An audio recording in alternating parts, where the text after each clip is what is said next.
Wade est venu, il a libéré les énergies. Acha.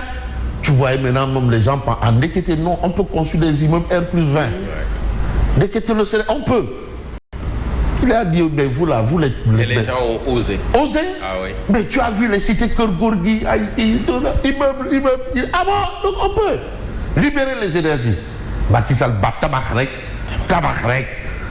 Et celui qui viendra, il ne pourra pas faire autre chose que ce que les Sénégalais vont lui demander.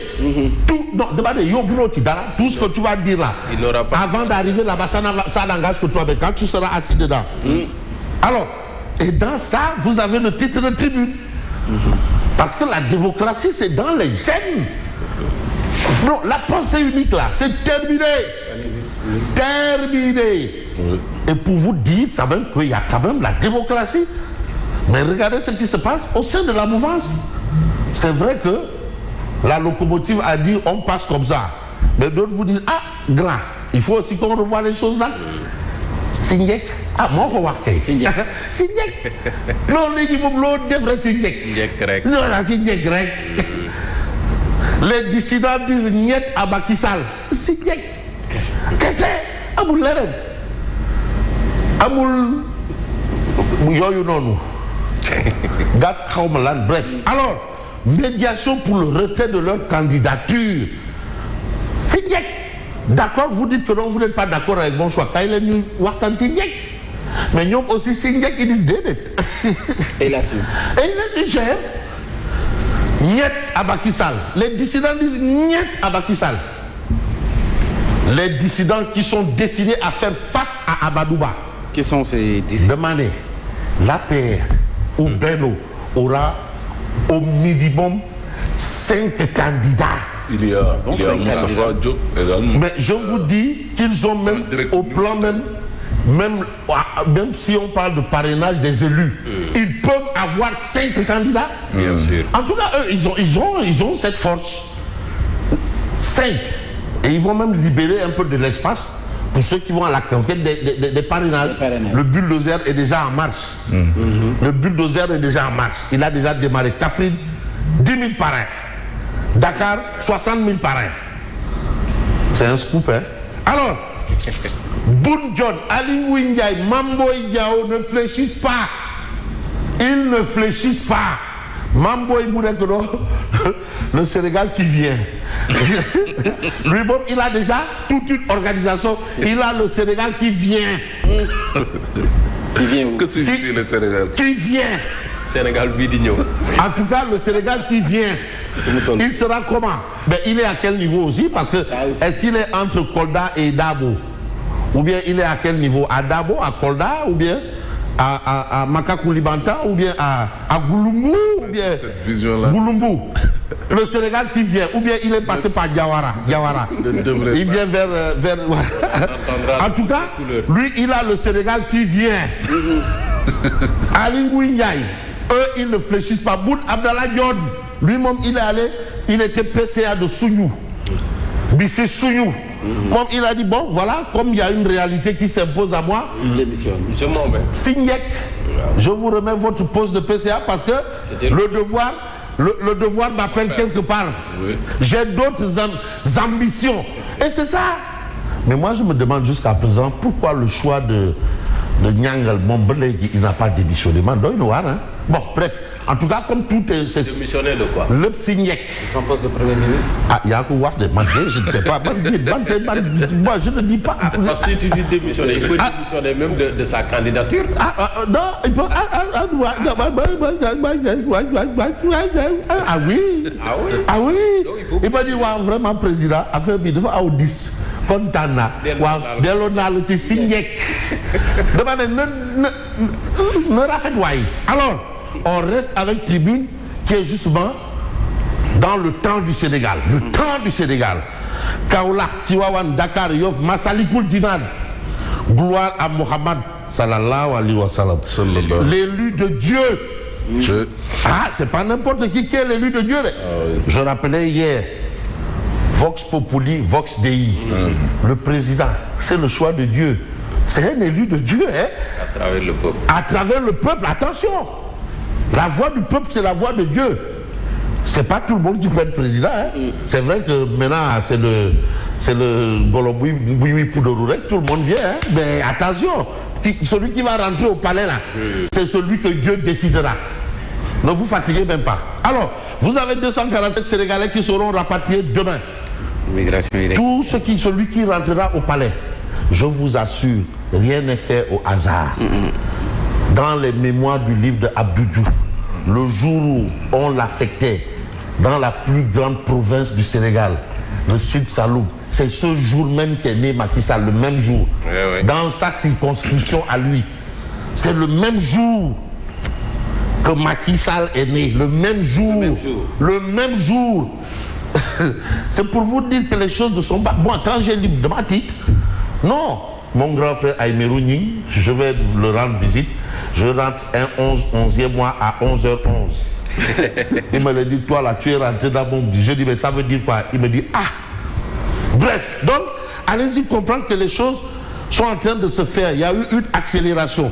Mais dans cette accélération, on se rend compte que Vox Populi parle du retour de Idi.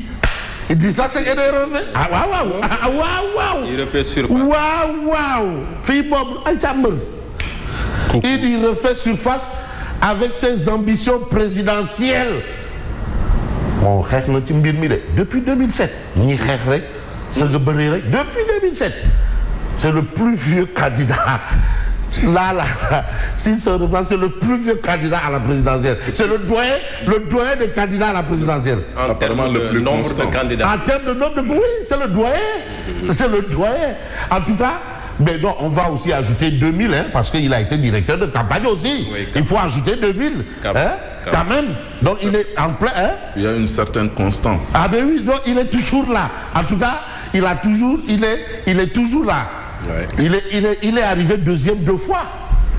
Deuxième 2 fois. Deuxième en 2007, deuxième en 2019. Bon, ben en 2012,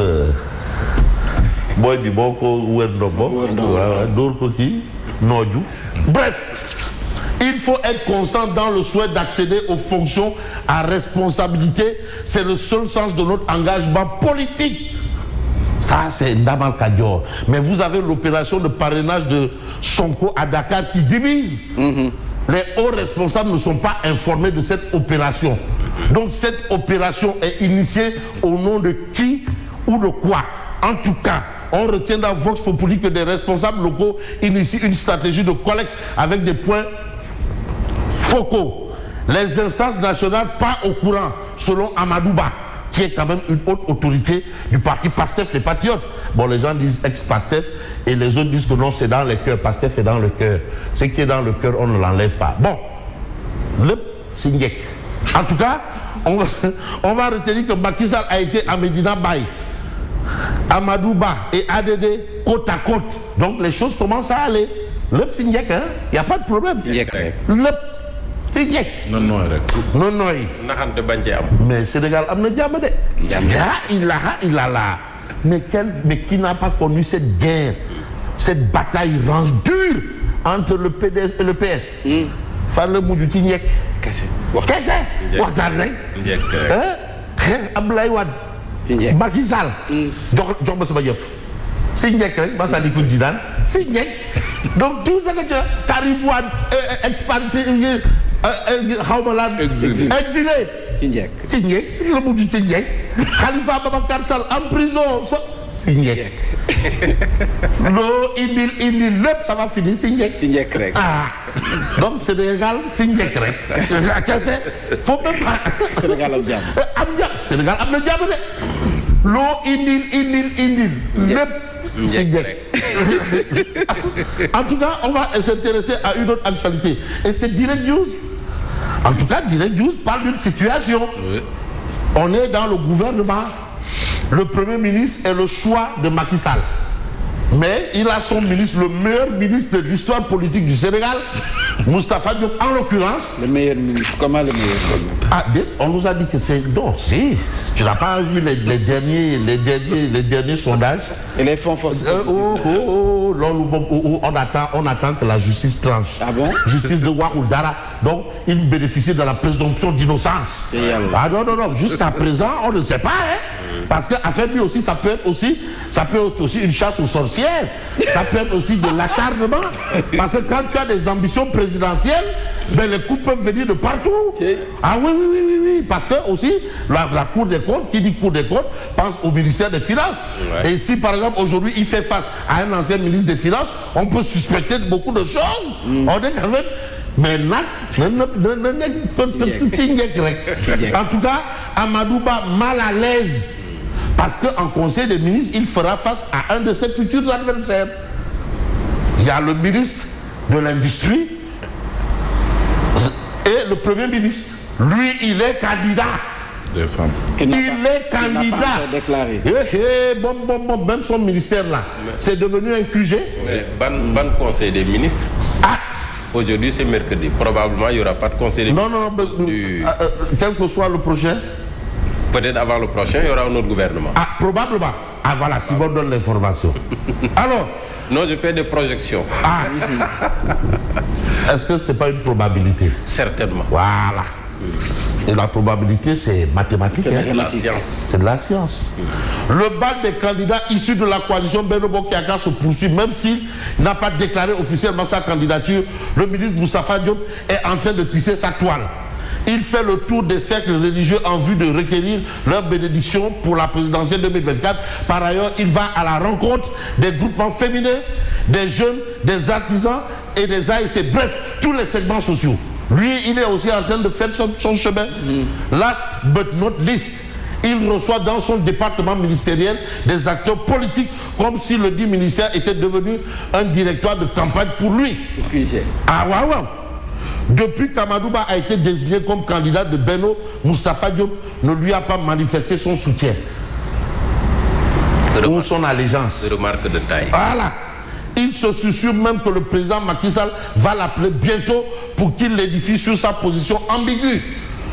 La nouvelle coalition Moustapha 2024 annoncée par Abdoulaye Khouma. En tant que chef du gouvernement, Amadouba doit prendre ses responsabilités. Comment Moustapha Diop, candidat, peut-il continuer à siéger au Conseil des ministres avec son adversaire Amadouba? C'est des interrogations. En tout cas, interrogation Bob Singhek. Voilà. De toutes les façons, on attend la suite parce que là aussi, voilà une équation. Et là, c'est 2, 3 ou 4 inconnus. En tout cas, on doit tracer une courbe ici pour savoir à quel niveau se situe le problème. Mais le problème peut-être, c'est ce que révèle Walf Quotidien. Candidat de Benno à la présidentielle de 2024, les alliés en baisse de forme. Les alliés de l'APR. Non, l'imam Ratib Mohamed Moustapha Diagne va dire non, il faut dire les ralliés, des alliés même. Alliés, c'est Macky 2012. Ralliés, c'est les autres. C'est les autres. En baisse de forme. Adieu du chef de l'État aux khalifes généraux. Macky met Benno entre les mains de Cheikh Mahi Niass. Ça, c'est ce que renseigne Walf Quotidien ce matin. Ce matin, on va terminer comme d'habitude avec Oumar Diakité. J'aurais bien aimé, parce que j'ai vu une information vraiment qui m'a beaucoup intéressé. Et vraiment, pour vous dire, le premier imam de la Zawiya. Le premier imam de la Zawiya, c'est une information. Moi, vraiment, j'ai été séduit parce que le point actu est l'âge Pedre Diop. Le Mouhadam de Maodo est féru des sciences mystiques. C'est le premier imam de la Zawiya. Et pour vous dire, il fut décoré de l'ordre de la Légion d'honneur par les autorités coloniales. Et l'âge Pedre Diop. Notre fameux ami Pedre Diaye. Tout le monde doit venir dire. Son neveu Amadou Lamine Diop Dagana était un célèbre biographe de Serigne Touba. Maodo le fit entrer dans une chambre où il